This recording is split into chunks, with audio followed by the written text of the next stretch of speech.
Oh, oh, oh, oh, oh, oh, oh, oh, oh, the right stuff. Oh, oh, oh, oh, oh, oh, oh, oh, oh, the OC. What you say? I told you that it's time to start the show. That you only meant well. Yeah, the show's gonna do well. Of course you did. What you say? I said let's go. That it's all for the best. Yeah, it's probably gonna be like the best podcast. What you say? God, do I have to keep repeating myself? Just what we need. You decided this. Hold up, I What thought we you both say? decided to do this. What did she say? I said let's start the show.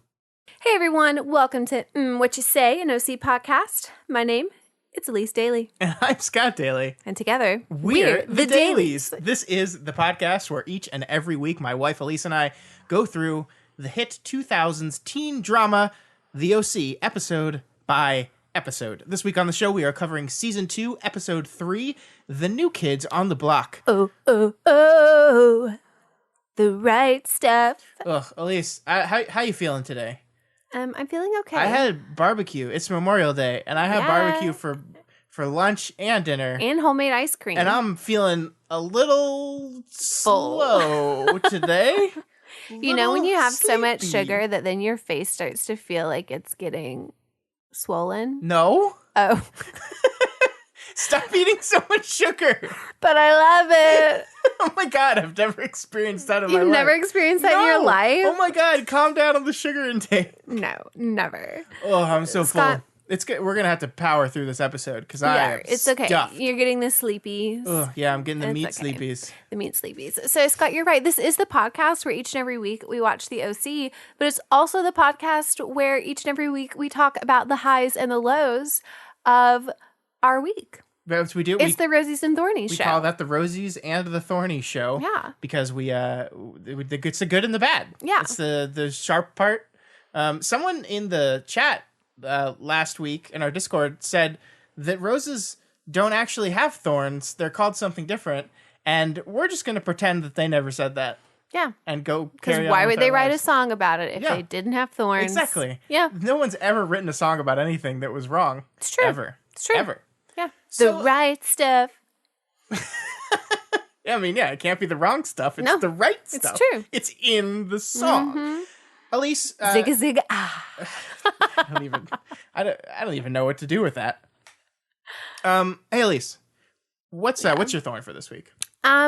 So this week I forget if we talked about the fact that there's a lot of rain Yeah, last week. that was your thorn last week. But there is still a lot of rain this week, and it's actually supposed to rain every single day in this entire 7-day period. There's a percentage chance of rain.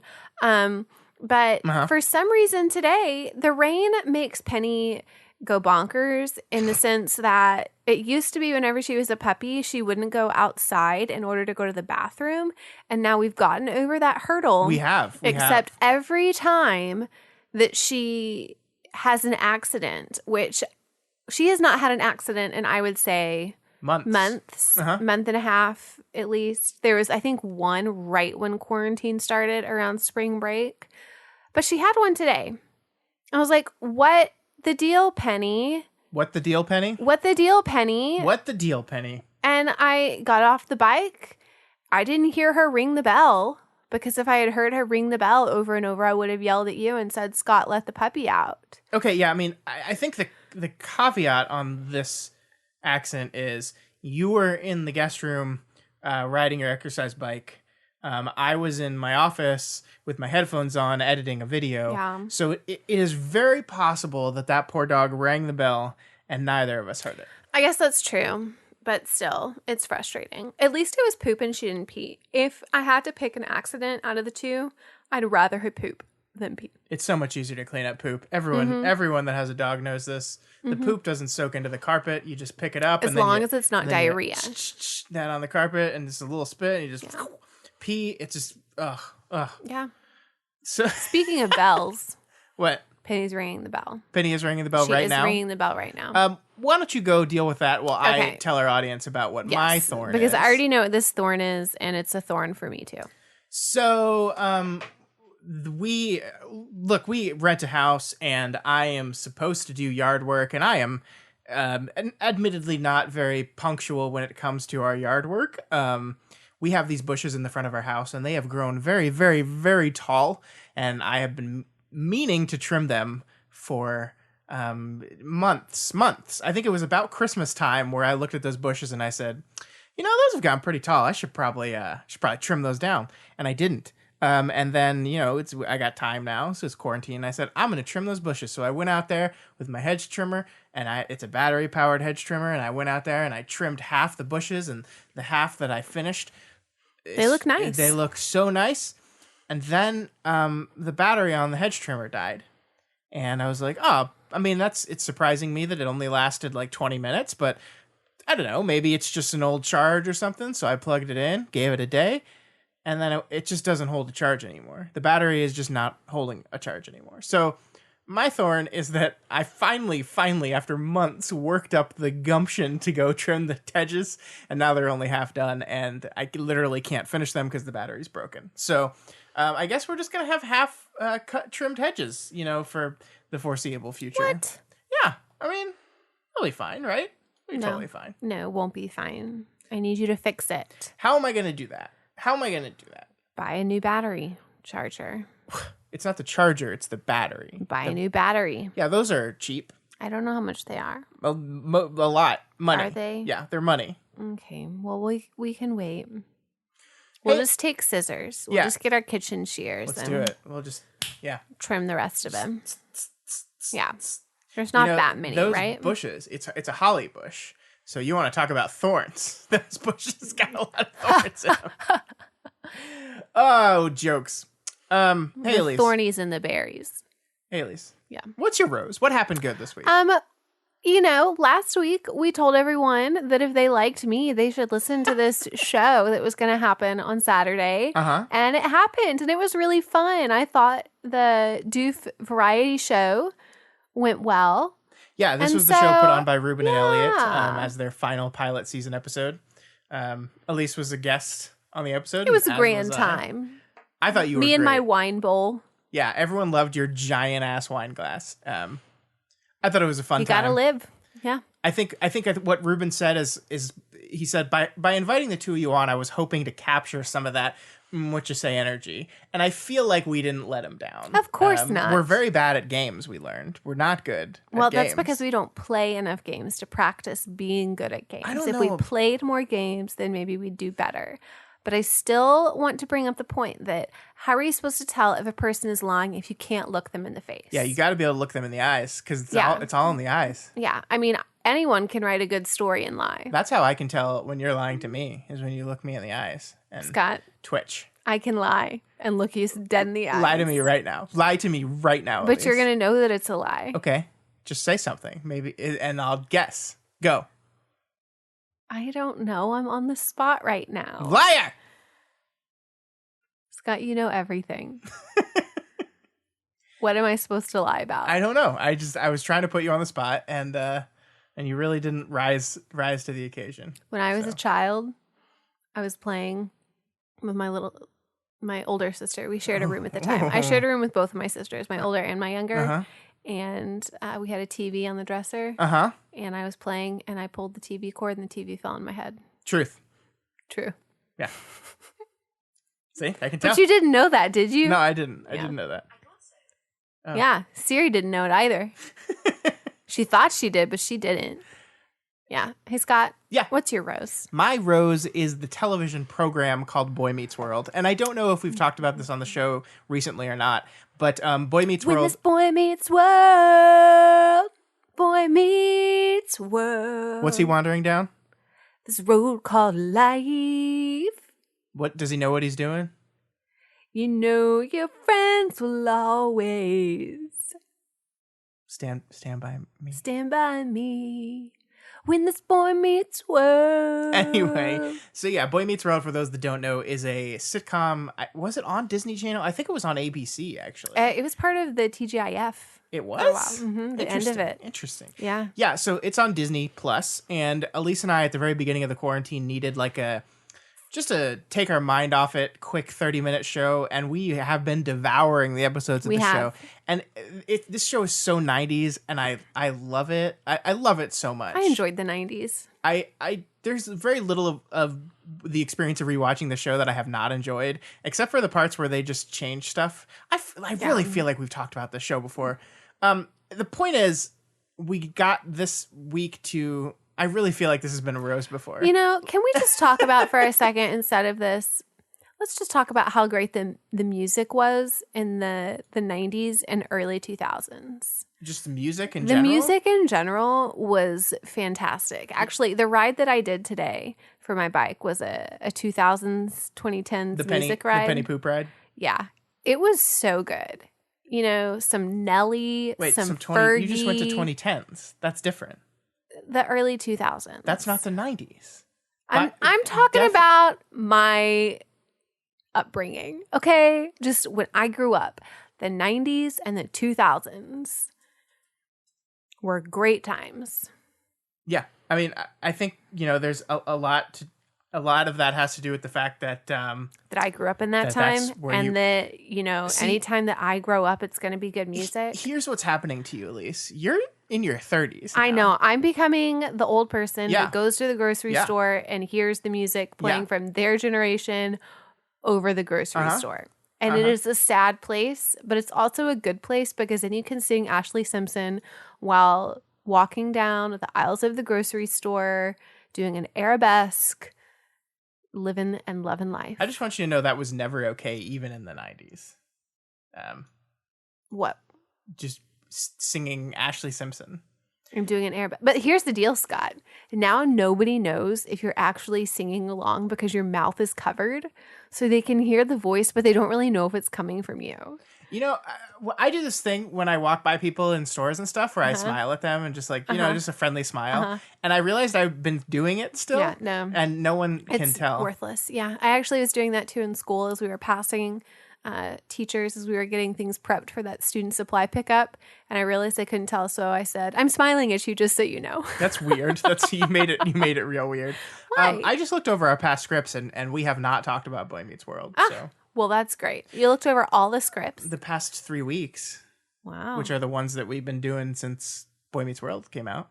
Okay. I mean, no, not since we started watching. We've started the epic rewatch of the Boy Meets World. The point is, we're on season 5 now, which is the season in which all of our characters are seniors, and we just watched the episode where Corey lies to Topanga, and that's my least favorite. I can't wait to move past this Corey and Topanga breakup part. Most, though. Yeah, well, I mean, because it's a big deal, because it imprinted on my mind.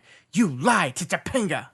Yeah. Because how could he do that? How could he do that? Well, you saw what she tried to do at Christmas. Look, here's the deal, though. Linda Cardellini. Whew. I'd probably lie to Topanga for Linda Cardellini, too. That's all I'm saying. Would you lie to me? Not you. Topanga. I love Boy Meets World. There's been some episodes that are like, ooh, this is very 90s. But overall, I've enjoyed it. All in all, it's a good show. It's a good show. The biggest crush on Jack Hunter. Of course you did. Isn't that it's a Lawrence brother. It's a Lawrence brother? Yeah. Of course you did. Of course you did. Those Lawrence brothers. Well, the older two. The younger one. Unfortunate. Whoa.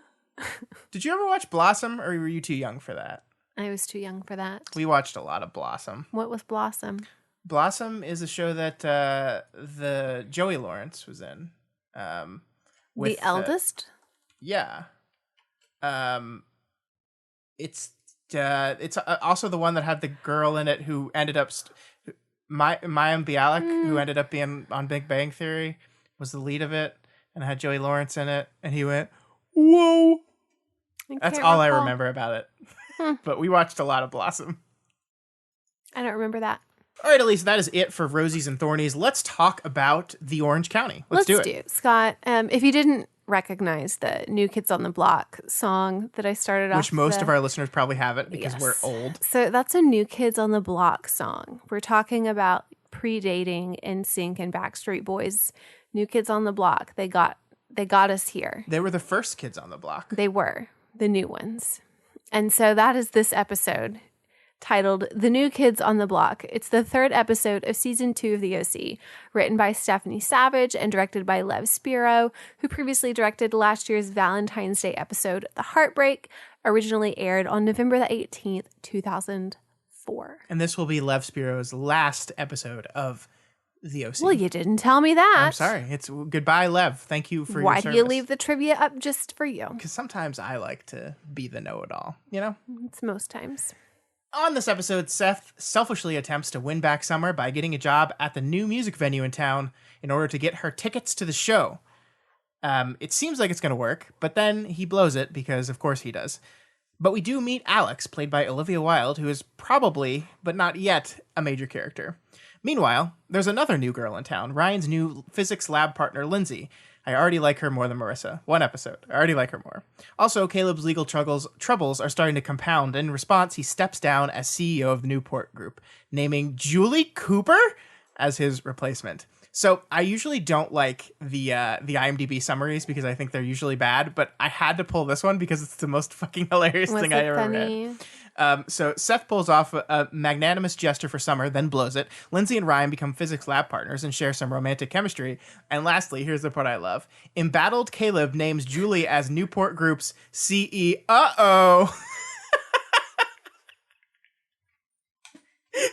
That's the greatest thing I've ever seen.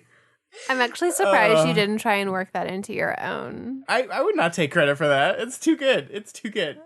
All right, Elyse, tell me what you thought of season 2, episode 3, The New Kids on the Block. Okay. What'd you feel about this? I don't know. Did I tell everyone that season 2 is maybe my favorite season? I have to remember. Yeah, I mean, you've said that literally every single episode. Okay, it's so good, guys. And it's just because there's so many fun things that are going on in season 2, and it's just last episode started some of them, and this episode started another set of them, and it's just really, it's fun. Yeah. And I like it, and I like the fact that after we had returned back to that status quo, things are intertwining and becoming more problematic, and there's all this kind of fun conflict and these relationships that weren't necessarily as strong. Like the whole Seth and Marissa dynamic this episode was kind of fun, and so there's just, they're really going back to the playfulness of the characters, which I feel like are the strong suit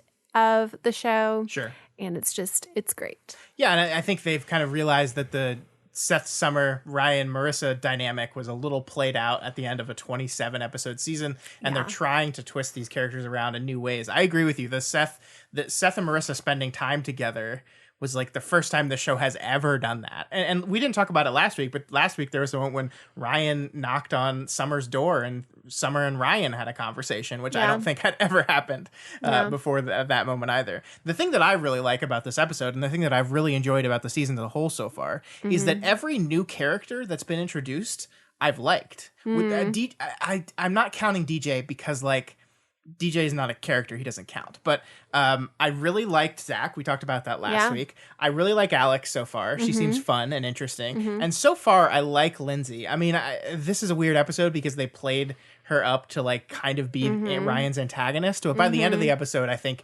they've come to an understanding, and there's definitely some chemistry there. They're more so than Marissa and Ryan have ever had chemistry. I think there's Lindsay Ryan chemistry, and I don't know where it's going. Obviously, they're setting this up as a love triangle because they have the moment at the end of the episode where Marissa goes to visit Ryan at school and walks in and sees the two of them joking around and flirting with each other, and then is devastated and runs off.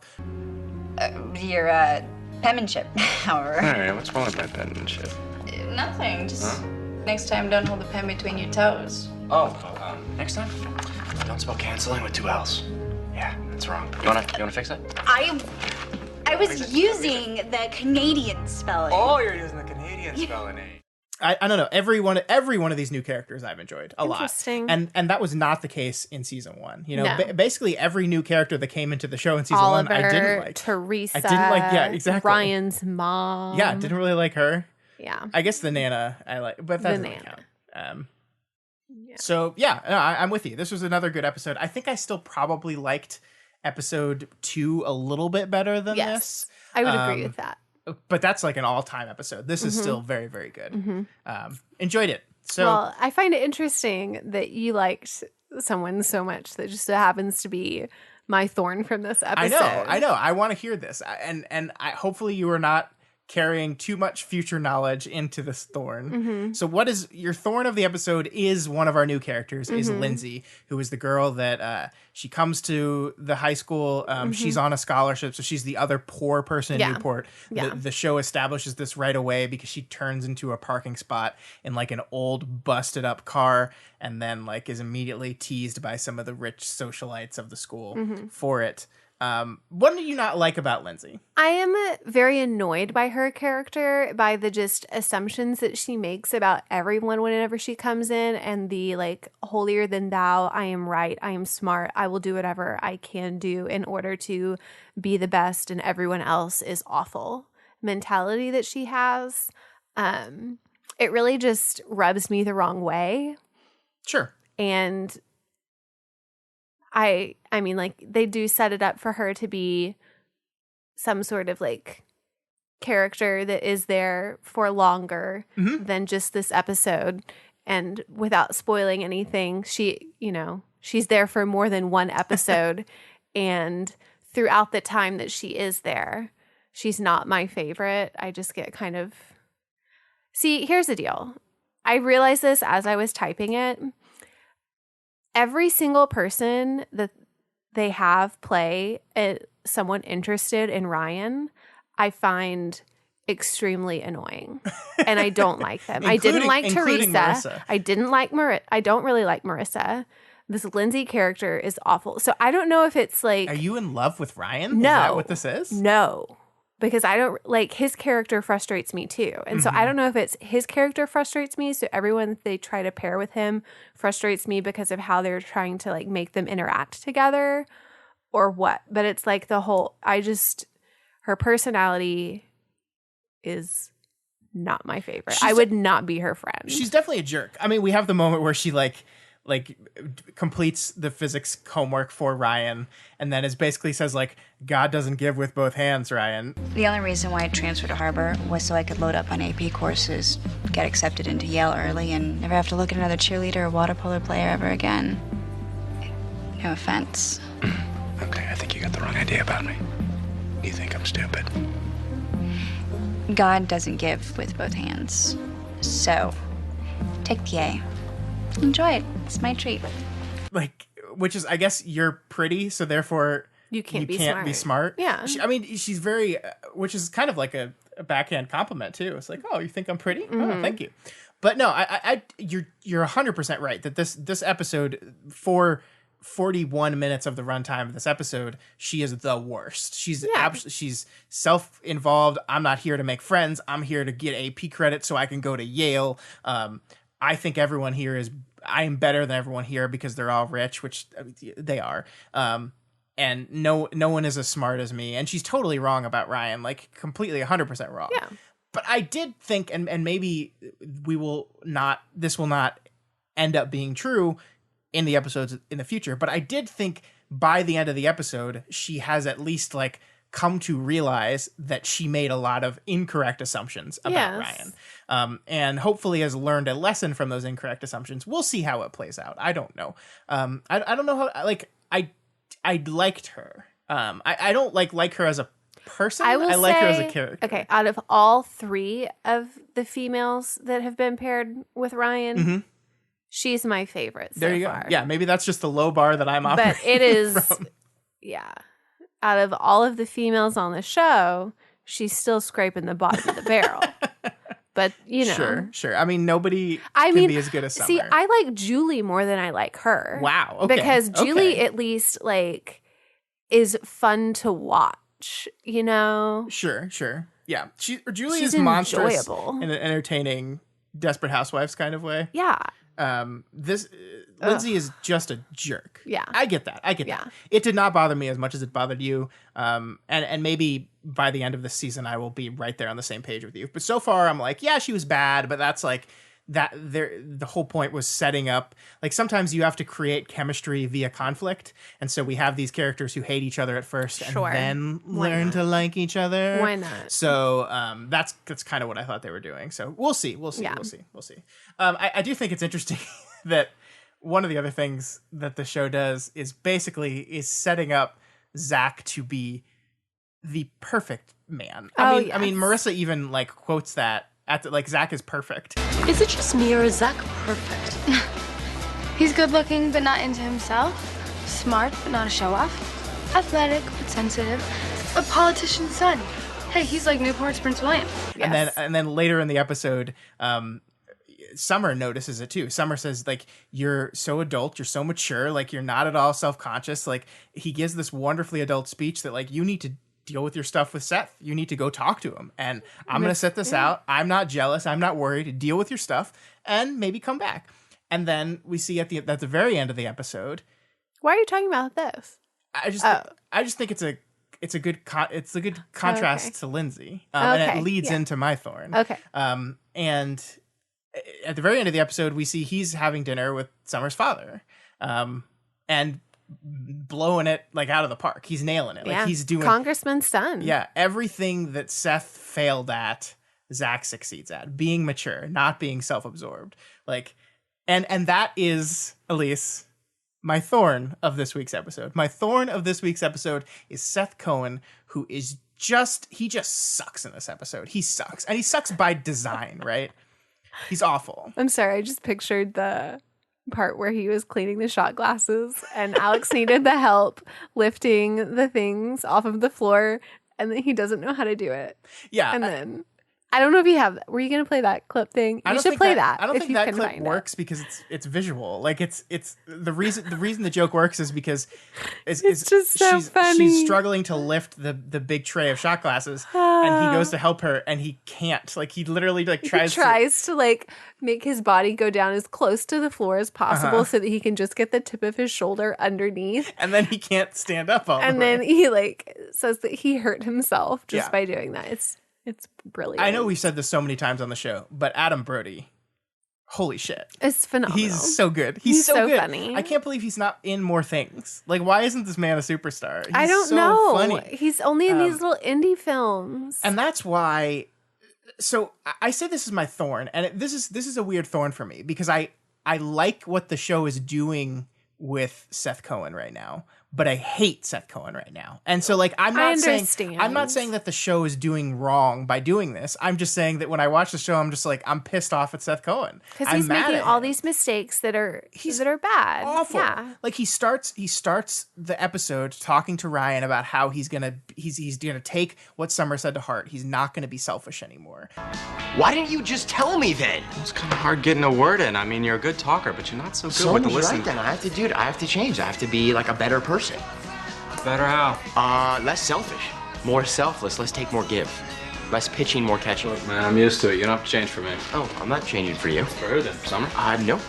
No. I think for the greater good of man. So there's no hidden agenda here, like, say, getting Summer back. Dude, I don't even want Summer back. Unless that is what she wants. In which case, that's not about me. That's about me supporting her and her wanting of me. That's what she wants. He says all that, and then he proceeds to be entirely self-absorbed through the entire episode. Mm-hmm. He's awful. He's the worst. He is really bad. I think it's especially like what the show is doing here is so clever, I think, because it's contrasting him with Zach in a ways. It's taking their protagonist, for more or less. Like, Seth Cohen is at least one of the protagonists of the story, and it is making him look like shit, and it is not holding back in the ways he looks like shit, because he does all this stuff for Summer. It all has an ulterior motive, and it almost works. It almost works on her. There's a moment where they're sitting there at the bait shop together, and Summer is like actually like starting to believe that he's changed, and we got a little hint from Zach earlier on that if he was actually changed, like, this would be something that might change Summer's mind, might actually make her reconsider. And he's got that. And then he fucking blows it because he goes in for a kiss. And then we have this wonderful conversation, the second week in a row of just great summer conversations, just ripping him a new one for being selfish and being self-absorbed and being the shitty person he is. And it's just like, dude, and then like, I don't know, the episode ends for Seth Cohen with him sitting down on the boardwalk next to Marissa, who is also lonely. And he says something to effect like, who would have ever believed you and I would be the loneliest people in Newport, or something like that. Yeah. And I don't know, like, that was very much a woe is me moment to me, not like I've recognized that I'm in this situation because of myself. Like, and maybe I'm attaching too much to it, but I'm not comfortable that Seth Cohen has learned his lesson yet. I think he's going to. I think that's what we're going to see throughout the rest of the show. But it felt very much like woe is me. I've done nothing wrong, and it's just Summer doing this to me. She's not taking me, like, this kind of thing. I don't know. We'll see. Yeah, we'll see where it goes. But man, I've loved. This has been the one character that I've loved throughout the course of the show, and it's very weird to just be watching this thing and just being like, dude, you suck. And that's been all 3 of these episodes. Has just been like, dude, you suck. Everything you've done is shitty and awful. He was also man. ending season 1 that way too. Sure, yeah. Yeah. But I mean, I'm surprised and happy that the show has committed to making this play out. And it's not just going to fix it after one episode. It's not just going to be a one and done thing that he ends season 1 being a selfish asshole, and he continues to be a selfish asshole throughout the first 3 episodes of the season and beyond, possibly. We'll see. I love it. I love it, but I hate it. It's okay. It's okay to feel conflicted like that, Scott. That's how I feel about you sometimes. Whoa. I'm just kidding. I always love you. I never hate you. I love you too. Yes. Hey, Elyse, what is your favorite part of this episode? So I love the bait shop. And explain to our listeners what the bait shop is. So the bait shop is this place on the pier where the teenagers would go, and they had like the little restaurants that they would go to in season 1. But in season 2, they have the bait shop, which is a concert venue / bar. But because they're teenagers, they're not really supposed to, like, obviously drink at the bar, but there is a definite bar in the middle of the bait shop. But we get the bait shop introduced to us in this episode because there's a band that's playing, and Seth wants tickets so that he can give them to Summer, and the only way that he can get tickets because it's sold out is to get a job at the bait shop. Yep. And so he starts working there, which I think is good potential for self-growth for him. Yeah, these kids need jobs. It also introduces us to another character who I really like in season 2, Alex, played by Olivia Wilde, who is the manager of the bait shop. She's 17. She is 17. Not in school anymore. No, her parents She's got kicked her out. Tattoos. Yeah, she's got one butterfly tattoo. A little pink curly in her hair. Yeah. She's a rocker chick. She is. And so... And it's Olivia Wilde. Olivia Wilde is beautiful. And to my recollection, the bait shop is not just in season 2. I'm pretty sure it carries now, as we have learned with Ryan's job. One thing you'll learn, like goes back and forth, but one thing you'll the learn bait about shop is constant. Teen television is they need a place to hang out. They do. That was the Bronze in Buffy. This is the perfect place for them. The bait shop is perfect. And so I really like it because of all the characters that are introduced in there. There's a lot of different just like plot elements that happen throughout season 2, and it's a fun place.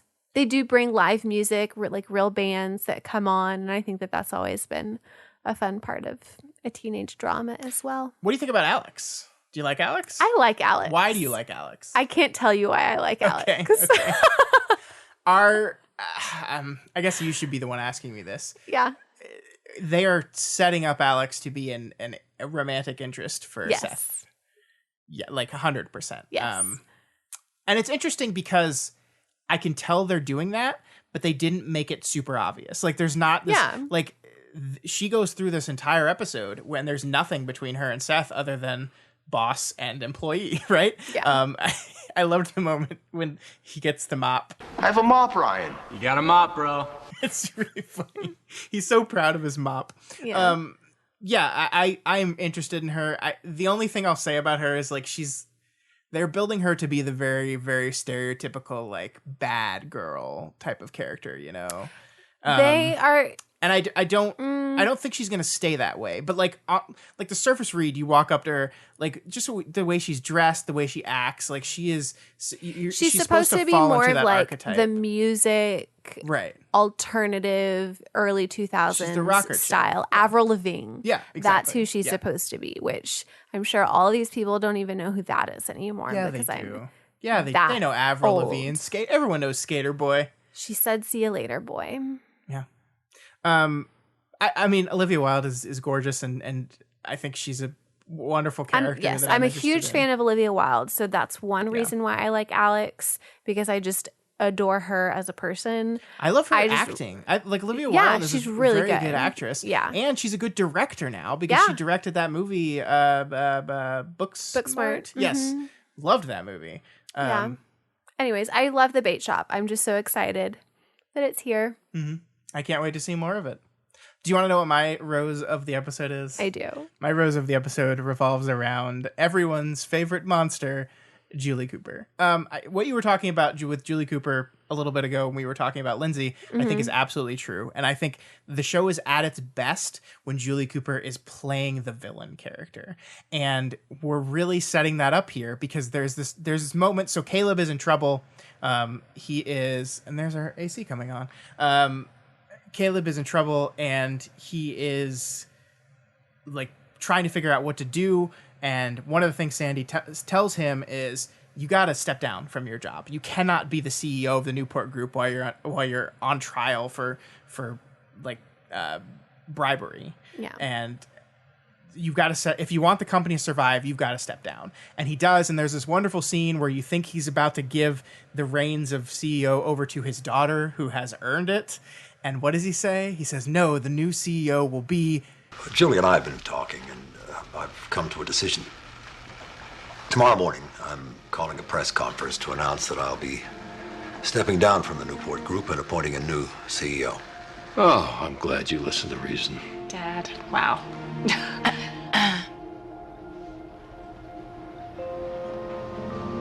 As of tomorrow morning, Julie will be the new chief executive officer of the Newport Group.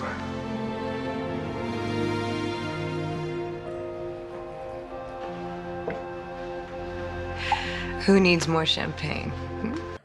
You're just like... You see the lasers that come out of Kirsten's eyes and destroy both her father and Julie. Yeah, and then the rest of the episode is basically like Sandy trying to deal with Caleb and damage control and being like, you better apologize to your daughter or she's just going to quit. Or... my favorite thing, too, when he said, if you don't make it up to Kirsten, then Julie's going to have to not just be CEO. I hope she can be your lawyer, too. I was like, way to go, Sandy. Oh, it's so good. It's so good. I love her in this role. I love her in this villain role, and I can't wait to see how she fucks up this. I mean, I will say by the end of the episode, they've kind of stepped back from it because they're like, look, the CEO is the figurehead job. The CFO, the person in charge of the money, which is what he promotes Kirsten to, is really the one with all the power, which is true. To an extent. But Julie Cooper still gets to feel like she's the boss of everything. And you know that Julie Cooper is going to run with that. Yeah, that's going to go to her head. And I cannot wait. I think this is such a fun wrinkle in the whole thing that I did not see coming. Like, and I love how the show set it up too, because like there's this moment early in the episode where Julie comes to Cal and is like, what, like, I'll do anything. Do you need me to talk to the press? You need me to answer phones? And he's like, no, Kirsten's got all that. What? And she's like, okay, I'll do anything. What do you need me to do? Give me some of those food. There's some donuts. Like I need the pumpkin muffins. The pumpkin muffins that I love so much. Get those. Thanks, Juju. And she's so fucking pissed off. And then Jimmy tells her. Jimmy. This is all Jimmy's fault. Yeah, gives her a pep talk and was like, "You're not the girl that I married if you're just gonna let him push you around." And it's interesting that we don't even see that scene.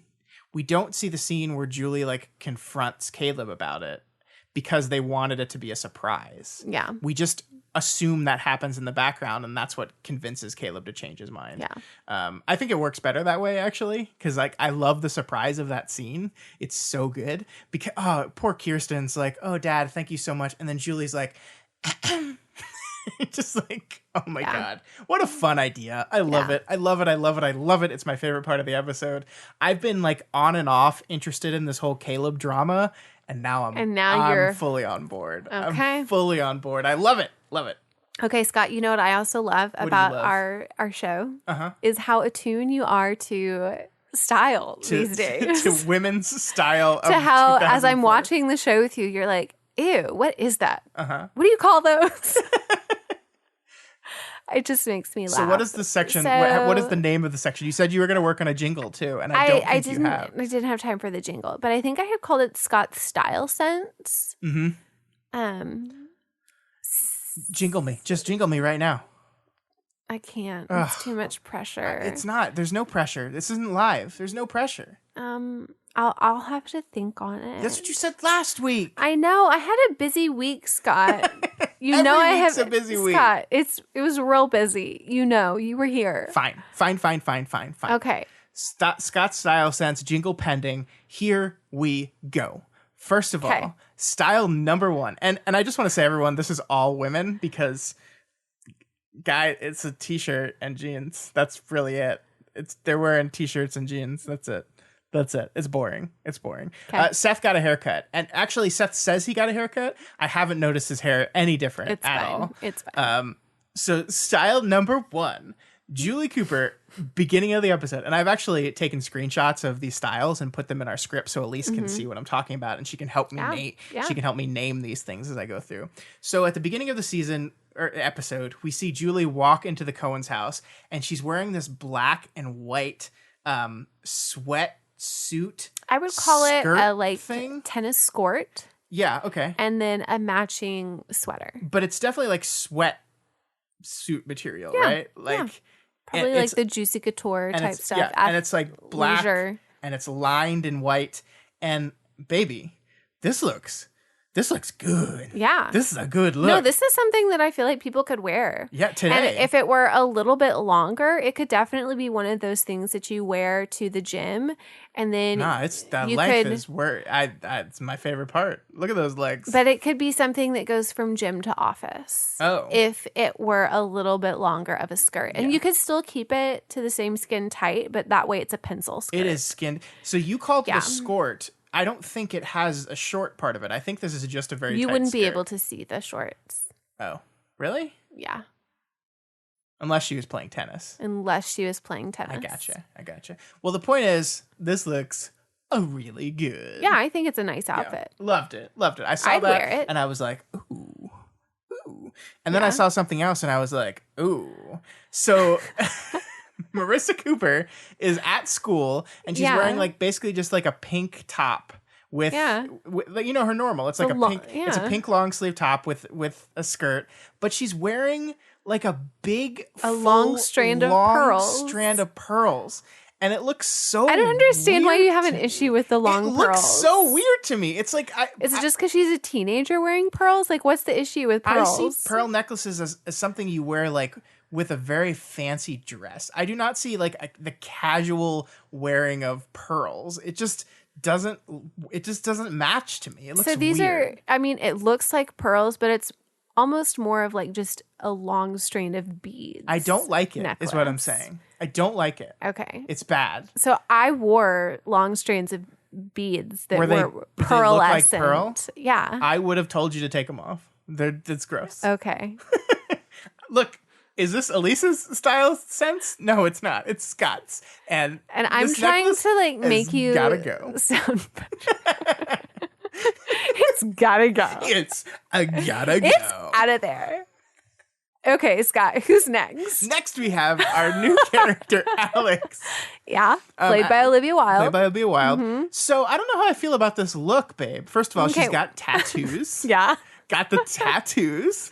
She's wearing She's like one tattoo. Yeah, one butterfly tattoo on her arm. Yeah. She's wearing like a black tank. Yeah. With what would you call this skirt? That she's jean skirt that she's wearing. It's a jean skirt with some pleats. And it's got like she's got one of those like thick rocker belts. Mm-hmm. Like, this is the thing.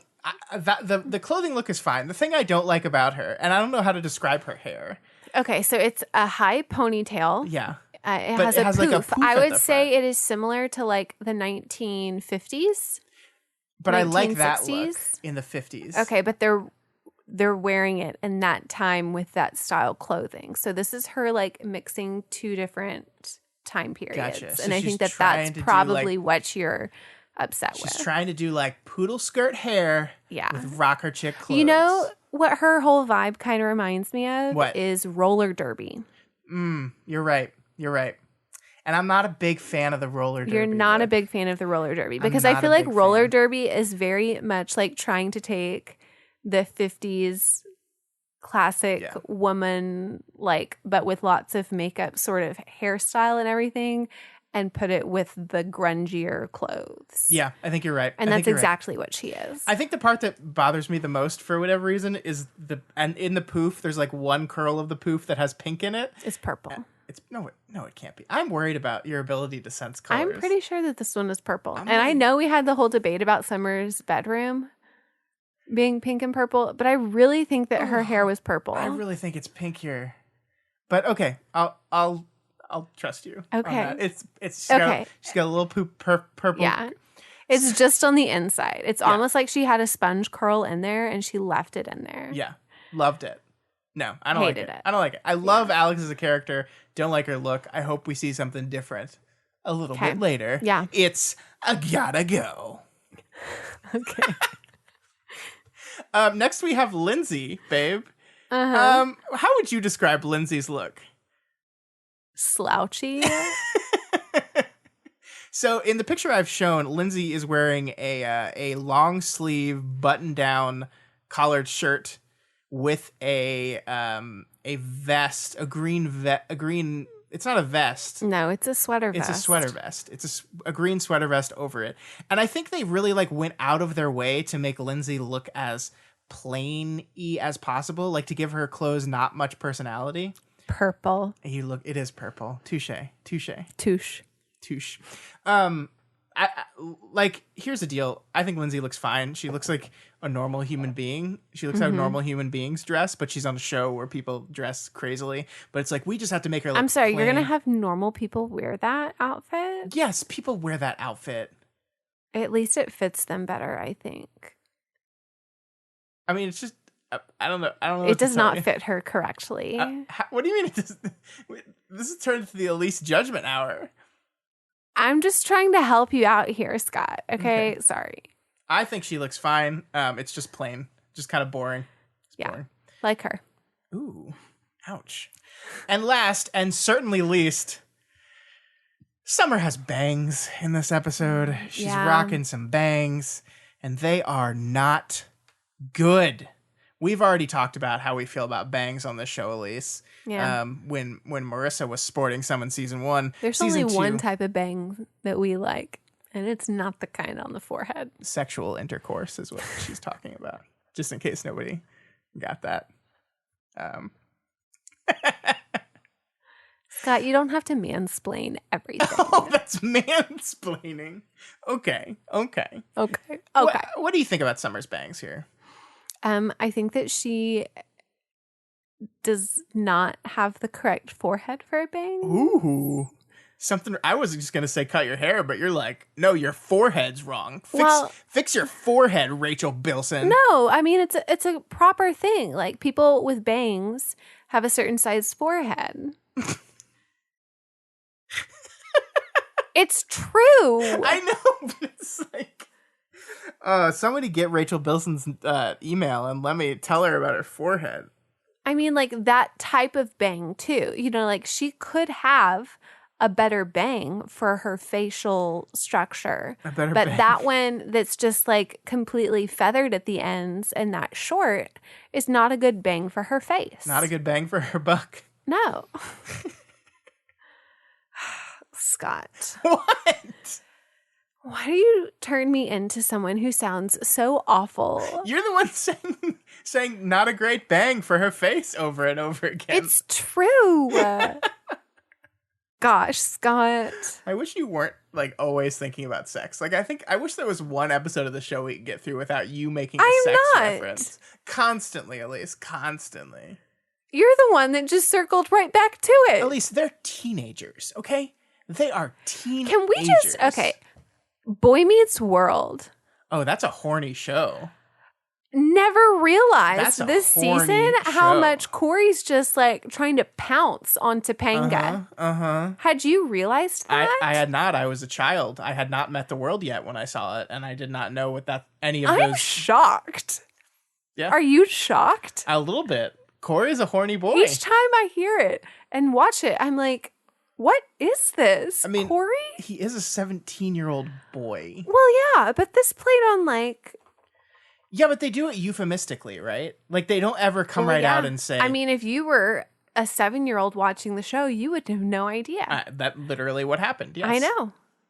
We watch it and then our eyes are opened. To sex. Yeah, I guess so. Okay, Scott. Are we done talking about style? Do you have anything else you want to say? I had nothing else to say. Ryan is wearing the same thing he always wears. It's an open button-down T-shirt with a white shirt underneath it. Everyone else wears suits. Nothing else really jumped out at me. That's been, that's Scott style sense. That's the theme song pending. All right, Elyse, let's talk about relationships. Let's talk about these relationships. Yes, Scott. How are we doing in the world of the OC? How are the relationships doing? I think overall relationships are not good right I think now. some are starting. Sure. Some are dwindling. Mm-hmm. But, that's life. So wise. Okay, Scott. So we're going to start relationship status this week with Seth and Summer. Uh-huh. Who last week were at a 1 out of 10 and are still going to be at a 1 out of 10 this week because we can't get rid of them since Seth is still fighting for the relationship, even though Summer is still saying no. Uh-huh. So this entire episode is trying to show how selfless he can be. Nope. Because he wants to show Summer that he is a good person, but not because he wants to be her friend, but because he wants to get her back. Even though he's telling everyone that it's because he just wants to be her friend until he kisses her in the bait shop. And then she gets all mad at him, and rightly so. Yeah. And then storms away. And I think that we've already kind of talked about that. So they're going to stay at a 1 out of 10. Okay. And it's just Seth has some things that he needs to work out, and Summer had already waited for him and is not going to wait anymore. No. And realized that he may not be the best fit for her, so she's going to try and find someone better. Especially when you got Zach. Yes. Like, holy shit. Exactly. How do you ever break up with Zach? The I don't only know. way the Zach relationship can end at this point to me is if he dies. Like, that's the only thing we can do. Oh. What? What?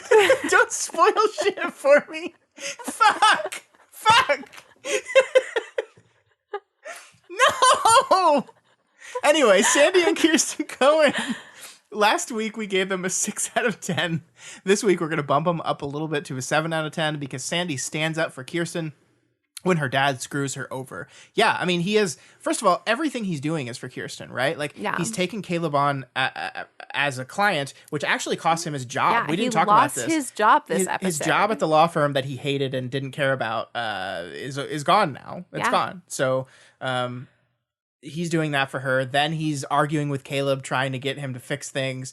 He's going out there for his wife, and it's really great. And I think their relationship is doing pretty well. So I'm happy with a 7 out of 10. That seems fair to me. Yeah, they're grown. So we also have Julie Cooper and Caleb Nickel, who last week were at a 4 out of 10. This week, they're at a 5 out of 10. Caleb actually tells Kirsten the reason that he made Julie's CEO was because he was trying to save his marriage. Yeah, so, like if he did not do this, their marriage would be over. The conversation happened off camera, so we don't exactly know what was involved, but we do know that by him saying this, that there's some rocky issues and some not quite marital bliss going on in the Cooper-Nickel household. But Caleb is, going all in. Julie seems to be very excited about her new role. And so we're going to give them a 5 out of 10 because they're both making an effort, meeting each other halfway in the middle. That's my thought. So that's Julie Cooper and Caleb Nickel. Scott, how are Jimmy and Haley doing? I don't know. Last week we gave him a 7 out of 10. This week 6 out of 10. 6 out of 10. This week Haley's in Japan, possibly forever. I don't know. I don't think we're ready to write them off and remove them from the board just yet because it's only been a week since she's gone to Japan. But we got to lower them because there's no relationship. Yeah. So we're gonna put them at a very generous 2 out of 10. But who knows? Like we said in the past, not being on the show might be the best thing for your relationship sometimes. That's true. So we'll see. But right now, 2 out of 10 for Jimmy and Haley. Yes. Okay. And Scott, my personal favorite couple of the entire episode, Zach and Summer. Uh-huh. Last week they were at a 5 out of 10, and this week they're at a 7 out of 10 because Zach has shown some definite maturity that Summer is holding on to, and Summer is giving Zach the daddy test by taking him to go have lunch with them at the club. And so whenever we see that, we don't actually hear what the conversation is, but we see it. And Zach's laughing, the dad's laughing, the dad has his hand on the, leaning into the conversation, and Summer holds Zach's hand and seems to be, looking at him like she's making the right choice. Also, Zach reads newspapers. Yeah, he reads 4 newspapers. Which, at first I was like, that's silly, but then I remembered that in season 1, Summer was, all up on, stock trading. It's something that she spends a lot of time on, remember? Mm-hmm. So they're perfect for each other. They're perfect. The only thing I'll say is the fact that he gets along so well with Summer's father, I think is actually an annoying thing because I think Summer's dad sucks and likes him because he's a congressman's son. Yeah. And that's it. He was predisposed to like him already. So I obviously it means a lot to Summer, but it's long term, it's this thing that we should be celebrating. Her dad sucks. Her dad treated Seth like shit even before Seth deserved to be Seth now deserves to be treated like shit, but at the time he hadn't. So I don't know. Yes, this is devastating for Seth, and I understand why, but I don't know if this is maybe Summer doesn't want someone that gets along perfectly with her daddy. But she does. She said she does. She thinks she does, but maybe she actually doesn't. Well, that's what I'm saying. Maybe the choice will be made for her. Well, apparently. She spoiled a huge fucking twist in the whole season. So next up we have Marissa and DJ, the yard guy. Last week we gave them a 2 out of 10. This week, no yard guy. DJ is not in this episode, so we cannot knock them down. All we hear is this, I think Marissa says offhandedly to her father, DJ's not even talking to her. Yeah. So not going great, but we're still going to leave them at a 2 out of 10. Okay, so our last relationship of this episode is Ryan and Lindsay. They were not on the board last week, so this week are a 2 out of 10. They're lab partners, and at the end, Lindsay apologizes after admittingly reading Ryan wrong. So she is going to, I guess, at least try to have a friendship going on with him. Mm-hmm. And Ryan seems to accept the apology. Yeah, but you put him at a 2 out of 10? Yeah. That's pretty low. They're just friends. I mean, all right, fine. 2 out of 10. I mean, it just feels weird to put them at the same level as Marissa and the yard guy. They're friends with benefits. But the benefit here being physics partners. Not chemistry, though. Yeah. They're getting physical. See? Back to sex. Always with you, back to sex. You can't stop it. Scott. Huh? Stop. Are you looking up what next week's episode title is? Yes, I have it right here. What is it? Next week's episode is titled The New Era. Okay. I don't know what that means other than there's a new era. Maybe this is Julie taking over at the Newport Group while also being a kind of a double meaning for the new era of the situation at the high school, because we have the people that were with each other are no longer with each other, and they're kind of maybe hanging out in different crowds and doing slightly different things. I don't know. We'll have to see. I think these titles also often try to do double duty, because I think the New Kids on the Block was Really? What? A duty joke? Duty. Really? Who's the immature one now? You. It's still me. But like New Kids on the Block, I think both meant the two new girl characters we had, but also I think it was kind of another meaning for Julie Cooper is going to be the new kid on the block at the Newport group. So I think the new era probably has something a double play like that where it's dealing with both the A and B plot of the episode, which is the high school side and the adult side. So that's my guess, but I'm excited to find out, and we will find out next week. Because that is all we have for you this week. If you like this podcast, you can check it and all the other shows we do over at our website. That is www.doofmedia.com. And also, you can consider donating to our Patreon at patreon.com/doofmedia. And if you don't want to donate any money, something that you can do instead of that is just donating your time by rating us on Apple Podcasts or writing a review. We would love to see what your positive opinion is of the show. It's only your positive. Don't send us your negative opinions. No. Constructive criticism can be emailed to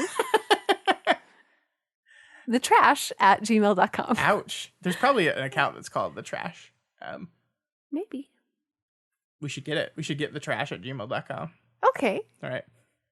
All right, folks. We'll see you back here next week for episode 4, The New Era.